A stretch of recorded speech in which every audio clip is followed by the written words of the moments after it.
सलामकुम students, welcome back to my YouTube channel. उम्मीद करता हूँ आप लोग खैरियत से होंगे। आज हम अपने नेक्स्ट टॉपिक को डिस्कस करने जा रहे हैं जिसमें हम देखेंगे कांस्टेंट क्या होता है। अच्छा, यहाँ पे एक चीज आपने याद रखनी है। दो चीजें हमारे पास होती हैं, एक वेरिएबल होता है और एक कांस्टेंट होता है। ठीक है, कांस्टेंट हम उस चीज को कहते हैं जिसकी वैल्यू जो है वो चेंज नहीं हो सकती। और वेरिएबल क्या होता है, वो लास्ट लेक्चर में हमने देखा है कि भाई वेरिएबल वो चीज होती है जिसकी value during the execution of the program change होती है। कंपेयर वो पूछ लेता है, डिफरेंस पूछ लेता है, difference between constant and variable. तो आपने सिर्फ इतनी सी चीज लिखनी है। वेरिएबल जो है वो एक मेमोरी सेल, मेमोरी लोकेशन होती है, और इसकी जो वैल्यू होती है during the execution of program change होती है। और जो कांस्टेंट होता है, इसकी जो वैल्यू होती है, देखें लिखा हुआ है कांस्टेंट इज अ क्वांटिटी, एक ऐसी मुकदार होती है that can not be change during the program execution. ये प्रोग्राम की एग्जीक्यूशन के दौरान जो है वो चेंज नहीं होती। अब इसने यहाँ पे डिफरेंट टाइप्स ऑफ कांस्टेंट जो है वो बताए हुए हैं। पहला है इंटीजर या न्यूमेरिक कांस्टेंट। न्यूमेरिक कांस्टेंट को उसने फर्दर टू टाइप्स में डिवाइड किया है जिसको हम कहते हैं इंटीजर कांस्टेंट। देखें, जब से ये चैप्टर स्टार्ट हुआ है, हमने जब वेरिएबल वाला कॉन्सेप्ट किया था, तो मैंने ये चीजें आपको पहले ही एक्सप्लेन कर दी हुई हैं। ठीक है, तो आपको बड़ी आसानी होगी इनको समझने में।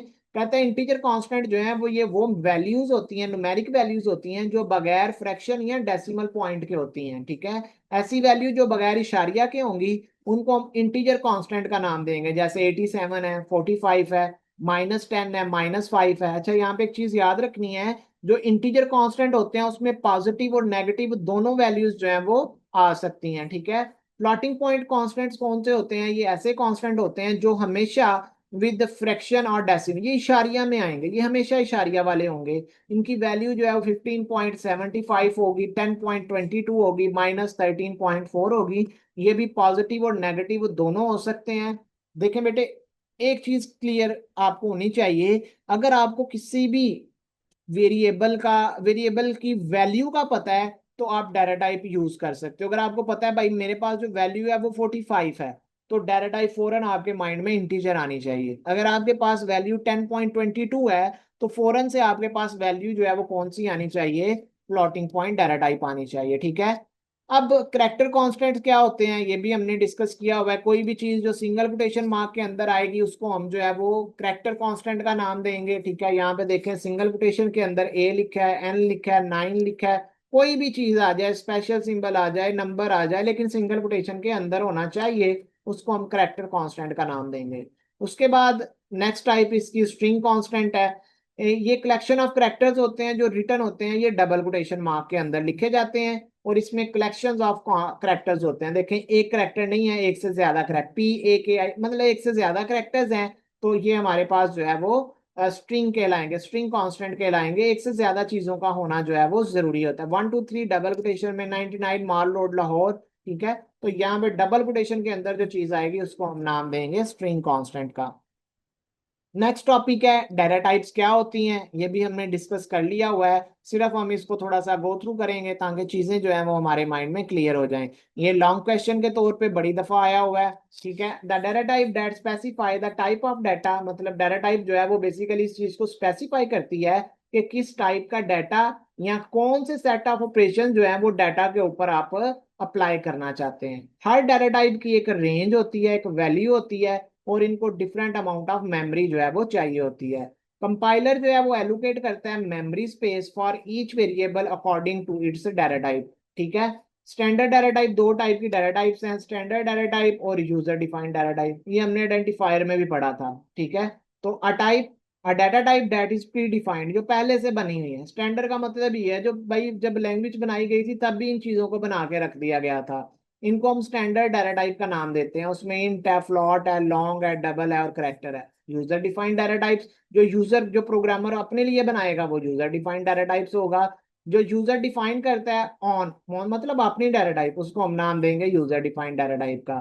Can only be used in the program, in that program in which it has been defined. ठीक है, आप इसको जो है वो वहां पे ही यूज कर सकते हैं। ठीक है, जहां पे जो है वो इसको बनाया जा रहा है।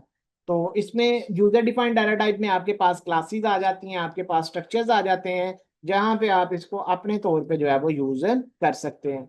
उसके बाद इंटीजर डाटा टाइप है, दोबारा वही पॉइंट आ गया। ठीक है, इसमें कुछ चीजें उसने ऐड की हुई हैं। इंटीजर डाटा टाइप जो है वो वैल्यू होगी जो बगैर इशारिया के होगी, ठीक है, इसमें फ्रैक्शन वाला पॉइंट नहीं आएगा। ये पॉजिटिव और नेगेटिव दोनों वैल्यूज हो सकती हैं। इसकी टाइप्स कौन कौन सी हैं? इंट है, इंटीजर वैल्यू को रिप्रेजेंट करेगा। शॉर्ट है, स्टोर इंटीजर वैल्यू करेगा लेकिन इंट से थोड़ी छोटी होंगी, ठीक है। अनअसाइंड, जहां पे अनअसाइंड आएगा वहां पे हमेशा पॉजिटिव वैल्यू, इंटीजर वैल्यू तो होगी लेकिन पॉजिटिव वैल्यू स्टोर की जाएगी। नेगेटिव वैल्यू अनअसाइंड में कभी स्टोर नहीं की जाएगी। Is use to store only positive integer value, long data type में स्टोर की जाती है ऐसी वैल्यू जो इंटीजर से बड़ी होगी, और वहां पे हम लॉन्ग डाटा टाइप का यूज करेंगे। अनअसाइंड लॉन्ग है, जहां पे अनअसाइंड आए वहां हमेशा जेन में रखना है सिर्फ पॉजिटिव इंटीजर वैल्यू जो है वो स्टोर की जाती है। ये कुछ साइज ऑफ बाइट्स याद रखें। इंट मेमोरी में 2 बाइट लेता है, शॉर्ट 2 बाइट लेता है, अनअसाइंड इंट 2 बाइट लेता है मेमोरी में, लॉन्ग 4 बाइट लेता है, और अनअसाइंड लॉन्ग जो है ये भी 4 बाइट मेमोरी में लेता है। उसके बाद फ्लोटिंग डाटा टाइप है। फ्लोटिंग डाटा टाइप जो है ये आपके पास ऐसी डाटा टाइप होती है जो इशारिया वाली होती है, ठीक है। The floating point data is a numeric value with decimal और फ्रैक्शन। ये basically integer part, integer consist of integer and non integer part होता है। इसको रियल नंबर भी बोला जाता है, इसमें इशारिया आता है हमेशा, ठीक है। फ्लॉट है, इसमें डबल है और लॉन्ग डबल है, ठीक है। Float data type is use to store real values. इसमें प्रिसीजन जो है वो डेसिमल कितनी प्लेसेस होती हैं? 6 प्लेसेस होती हैं। अच्छा, यहाँ पे ये जरा चीज याद रखिएगा। देखें, जब आप इशारिया वाली वैल्यू को यूज करें, ठीक है, जब आप फ्लॉट डाटा टाइप का यूज करें, ठीक है, लेट्स सपोज आपने लिखा यहाँ पे फ्लॉट, ठीक है, आपने वेरिएबल बनाया और यहाँ पे आपने लिख दिया जी 34.56। अब यहाँ पे उसने लिखा है कितने प्लेसेस यूज किए जाएंगे? 6 डेसिमल प्लेसेस। इशारिया के बाद 6 डिजिट का पूरा होना जरूरी है। 4 हो गए, 5 और 6, वो बाकी जीरो लगा देगा। अगर आपके पास ये वैल्यू है तो बाकी आपके पास क्या होंगे? जीरो लगा दिए जाएंगे, ठीक है। तो ये आपने याद रखना है। ऑटोमेटिकली आपका कंपाइलर जो है वो इशारे के बाद 6 डिजिट, 6 जो डिजिट्स होंगे वो पूरे कर देगा। अगर 4 हैं तो 2 जीरो लगा देंगे। ये कंपाइलर का काम है, ये आपने नहीं करना, ठीक है। Long double data type, double data type जो है ये बहुत बड़ी फ्लोट से बड़ी वैल्यू को स्टोर करने के लिए यूज किया जाता है। इसमें इशारे के बाद 15 डेसिमल प्लेसेस जो है वो होना जरूरी है। ऐसे ही लॉन्ग डबल डाटा टाइप है, ये डबल से भी बड़ी वैल्यू को स्टोर करता है, और ये 19 डेसिमल प्लेसेस जो है वो इस्तेमाल करता है इशारिया के बाद। साइज इन बाइट 4 बाइट लेता है, फ्लॉट डबल जो है वो 8 बाइट लेता है, और लॉन्ग डबल जो है वो 10 बाइट। ये मैं इसलिए बेटे बता रहा हूँ क्योंकि ये एमसीक्यूज में पूछा जाएगा। उसके बाद करेक्टर डाटा टाइप है, हमें पता है कि ये करेक्टर को स्टोर करता है मेमोरी में। 1 बाइट लेता है, इसमें आपके पास अल्फाबेट्स, लेटर्स आ सकते हैं, नंबर आ सकते हैं, स्पेस आ सकती है, स्पेशल सिंबल्स आ सकते हैं, ठीक है। तो ये सारी चीजें जो हैं वो आप यहाँ पे यूज कर सकते हैं। इसमें आस्की टेबल है, आगे आएगा, इसको हम देखेंगे प्रॉपरली कि भाई आस्की टेबल जो है वो क्या होता है। अच्छा, यहाँ पे एक एग्जाम्पल है, इस एग्जाम्पल को करना बहुत जरूरी है, ठीक है। तो एग्जाम्पल को करते हैं। Hash include stdio dot H, conio dot H, wide main, ठीक है। और उसके बाद curly bracket open, curly bracket close. इसके अंदर जो है वो उसने एक प्रोग्राम बनाया है। Character CH1, CH2 sum, clear screen CH1 2, CH2 6, sum is equal to CH1 plus CH2, और प्रिंट एफ में सम कर दो, %d कॉमा सम लगा दो, और गेट CH। अच्छा बेटे, ये प्रोग्राम मैं आपको प्रॉपरली समझाता हूँ। वैसे तो 2 और 6 को जमा किया जाए तो आता है 8, यहाँ पे 104 कैसे आया हुआ है? चलिए करते हैं इस प्रोग्राम को, तो देखते हैं। अच्छा, आपने आप एक चीज नोट की होगी, प्रोग्राम में यहाँ पे वॉइड लिखा हुआ है, ठीक है, VOID वॉइड, ठीक है। आप यहाँ पे वॉइड ना भी लिखें, आप कुछ भी ना लिखें, ठीक है। एक header file stdio dot H use कर लें। यहाँ पे हेडर फाइल अगर आपने कोड लगानी है तो लगा लें, ठीक है। हैश इंक्लूड, INCLUD इंक्लूड, ठीक है। यहाँ पे लिख दें जी conio डॉट एच, ठीक है, मेन है।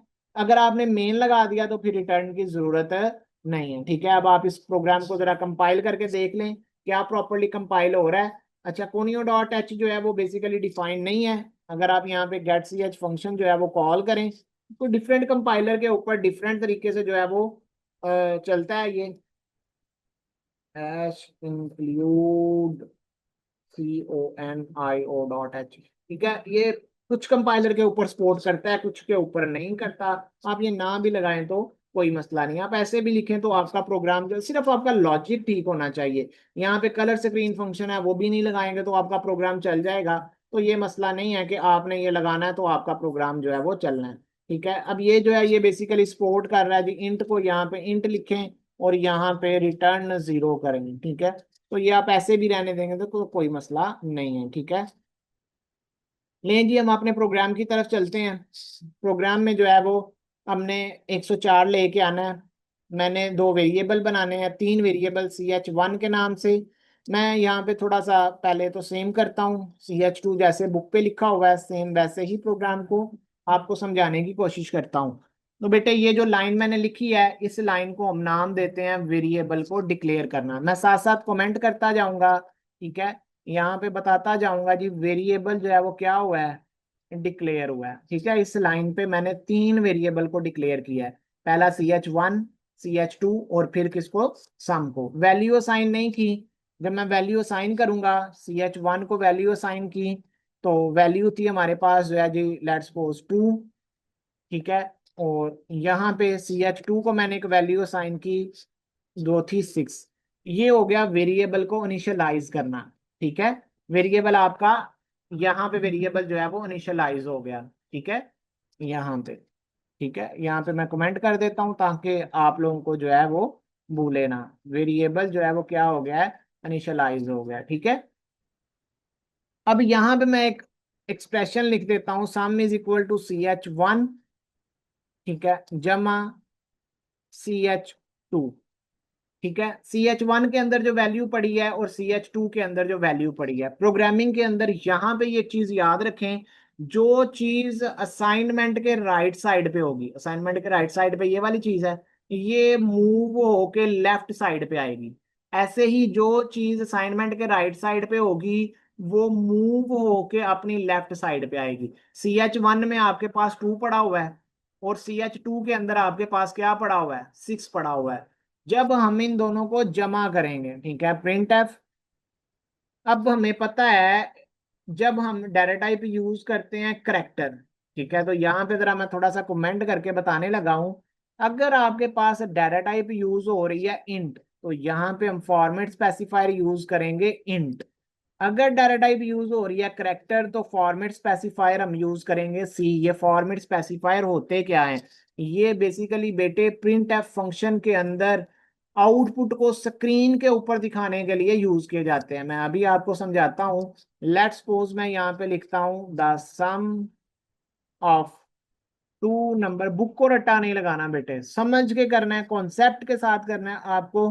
प्रोग्राम समझ भी आएगा और आपको मजा भी आएगा करने का। The sum of two number is. ठीक है, मैंने दो नंबर्स को ऐड किया और यहाँ पे मैंने लिख दिया सम, क्योंकि रिजल्ट मैंने अभी आपको बताया प्रोग्रामिंग के अंदर एक रूल है, जो चीज राइट साइड पे होगी वो किधर आएगी, लेफ्ट साइड पे आएगी। तो लेफ्ट साइड में सम पड़ा है, इन दोनों को वो जमा करेगा, जमा करके सम के अंदर रख देगा।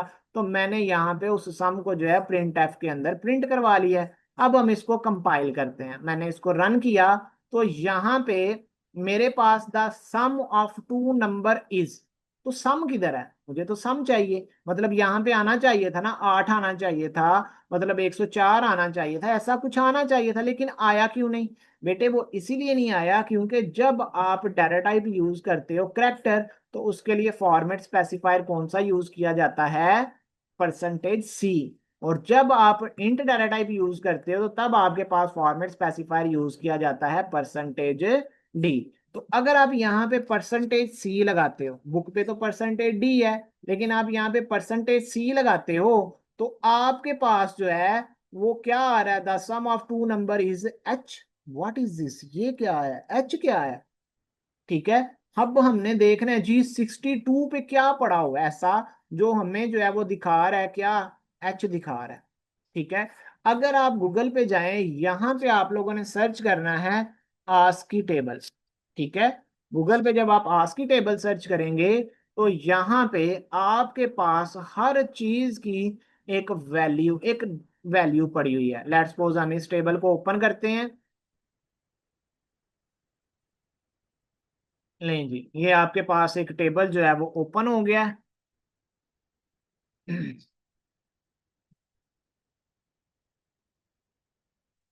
मैं इसको जो है वो सेव कर लेता हूँ, ये आप अपने पास रखें ताकि आपको जो है ये इम्पोर्ट, अब ये सेकंड ईयर में आपके पास बड़ी जगह यूज होना है।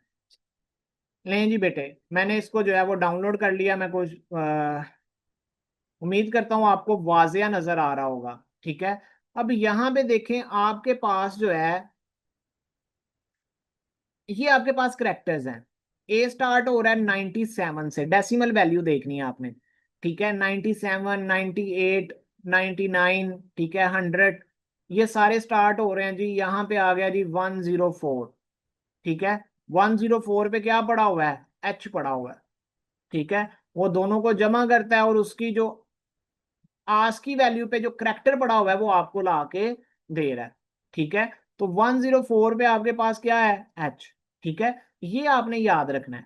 अगर हम बात करें हमारे पास 6 और 2, हम कीबोर्ड से कोई बटन प्रेस करते हैं। ठीक है, लेट्स सपोज मैंने कीबोर्ड से बटन प्रेस किया 2, तो 2 की आस की वैल्यू यहाँ पे आपको नजर आ रही है 50, और 6 की आस की वैल्यू क्या है, 54। ठीक है, तो 2 की आस की वैल्यू 50 और 6 की आस की वैल्यू क्या है, 54। जब आप दोनों को जमा करेंगे, ठीक है, अब ये परसेंटेज सी में आपको पता चला होगा एच किधर से आया है। अगर मैं इधर बुक में जैसे परसेंटेज डी लिखा हुआ है वो लिखूं और फिर इसको रन करूं, तो यहाँ पे देखें the sum of two number is क्या आ गया, 104। 104 कैसे आया, मैं यहाँ पे थोड़ा सा आपको कमेंट करके एक्सप्लेन कर देता हूं कि भाई सम इज इक्वल टू CH1 में जो 2 पड़ा हुआ है उसकी आस की वैल्यू क्या है बेटे, 50 है, और CH2 की जो आस की वैल्यू है वो क्या है, 54 है। तो जब इन दोनों को जमा किया जाएगा, ठीक है, CH1 में पड़ा हुआ है 2, तो 2 की आस की वैल्यू निकाली जाएगी वो होगी 50, और CH2 की आस की वैल्यू निकाली जाएगी वो होगी 54। दोनों को जमा किया जाएगा, किस में रख दिया जाएगा, सम के अंदर रख दिया जाएगा। जब आप इसको सम के अंदर रखोगे तो यहाँ पे आपके पास रिजल्ट में क्या आ जाएगा, 104 आ जाएगा। उम्मीद करता हूँ आपको प्रोग्राम की समझ आई होगी। अगर आपको किसी चीज की समझ नहीं आई तो आप जो है वो मेरे से कमेंट में पूछ सकते हैं। ठीक है, उम्मीद करता हूँ ये लेक्चर, ये प्रोग्राम आपको बड़े अच्छे से समझ आया होगा। चैनल को सब्सक्राइब करें, वीडियो को लाइक करें, अपने फ्रेंड्स के साथ शेयर करें। ओके, अल्लाह हाफिज।